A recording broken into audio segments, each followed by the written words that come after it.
France যুক্তরাজ্যের পর এবার ফিলিস্তিনকে স্বাধীন রাষ্ট্রের স্বীকৃতির পরিকল্পনার কথা জানিয়েছে কানাডা। সেপ্টেম্বরে জাতিসংঘের নিরাপত্তা পরিষদের অধিবেশনে আনুষ্ঠানিক পদক্ষেপ নেবে অটোয়া। প্রতিক্রিয়া, ইসরায়েল বলছে, ফিলিস্তিনকে রাষ্ট্রের স্বীকৃতি দেওয়ার অর্থ হল হামাসকে পুরস্কৃত করা। এদিকে ফিলিস্তিন রাষ্ট্রকে স্বীকৃতির আহ্বান জানিয়ে যৌথ বিবৃতি দিয়েছে ফ্রান্স, অস্ট্রেলিয়া সহ 15টি দেশ। 21.5 মাসের ইসরায়েলি তাণ্ডবে গাজা উপত্যকা এখন যেন এক নরক।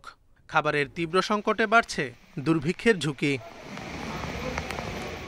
এমন অবস্থায় নড়ে চড়ে বসেছে ইসরায়েলের মিত্র দেশগুলো। গত সপ্তাহে ফিলিস্তিনকে স্বাধীন রাষ্ট্রের স্বীকৃতির আশ্বাস দেয় ফ্রান্স।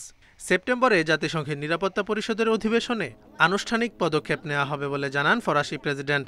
এরপর মঙ্গলবার একই ঘোষণা দেয় ইসরায়েলের আরেক মিত্র যুক্তরাজ্য। গাজায় যুদ্ধবিরতি, ত্রাণ প্রবেশ ও দীর্ঘমেয়াদী শান্তি প্রতিষ্ঠায় ইসরায়েল প্রয়োজনীয় ব্যবস্থা না নিলে এমন পদক্ষেপের হুঁশিয়ারি দেয় লন্ডন।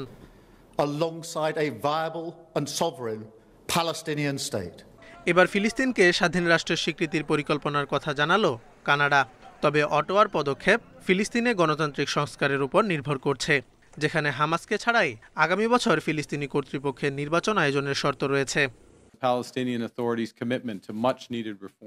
কানাডা সবসময় একটি স্বাধীন রাষ্ট্র হিসেবে ইসরায়েলের অস্তিত্বকে সমর্থন করে। তবে ইসরায়েলের স্থায়ী শান্তির যে কোনো পথে একটি কার্যকর ও স্থিতিশীল ফিলিস্তিনের রাষ্ট্রেরও প্রয়োজন।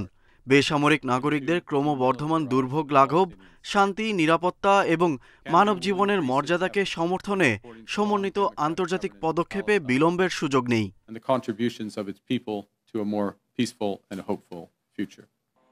কানাডার পরিকল্পনার সমালোচনা করে ইসরায়েল বলছে, এটি গাজায় যুদ্ধবিরতি এবং জিম্মি মুক্তির প্রক্রিয়াকে ক্ষতিগ্রস্ত করবে।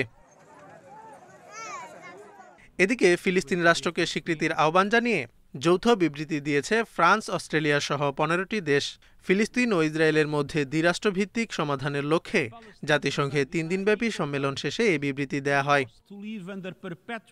Zobayer Hossain, Independent news.